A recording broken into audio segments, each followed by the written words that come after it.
ঠাকুমশাই জয় মা শ্যাম সুন্দরী। জয় মা শ্যামসুন্দরী। ঠাকুমশাই মাকে আজকে একটু অন্যরকম রূপে দেখছি। জয় মা শ্যামসুন্দরী, আপনারা প্রত্যেকে বলতে চাই আপনারা মায়ের মুকুন্দপুর মন্দিরে আজকে তার জন্যই মায়ের অন্যরকম রূপ দেখতে পাচ্ছেন। এটা হলো মা শ্যামসুন্দরী স্বপ্না আদেশে, মা শ্যাম স্বয়ং স্বপ্নাদেশ দিয়েছিলেন, সেই আদেশেই এই মায়ের রূপ। ঠাকুমশাই মা আজকে প্রচন্ড রেগে আছে মনে হচ্ছে।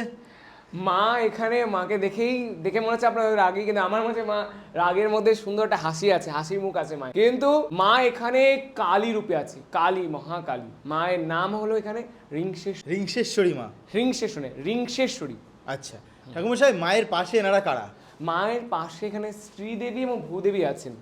এখানে প্রত্যেকটা মায়ের দুই দাসী বলতে পারেন, মা তার মিডিলে মা বসে। আজকে আপনারা প্রত্যেকে মাকে দর্শন পাচ্ছেন মুকুন্দপুরের মাকে।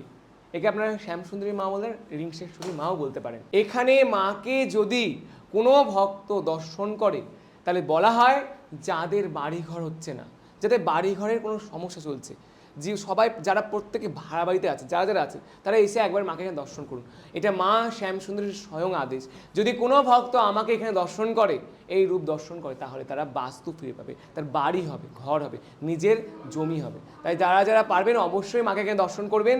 এখানে মায়ের যে রূপ দেখছেন, এই রূপ শ্যামসুন্দরী মায়ের আদেশেই তৈরি হয়েছে।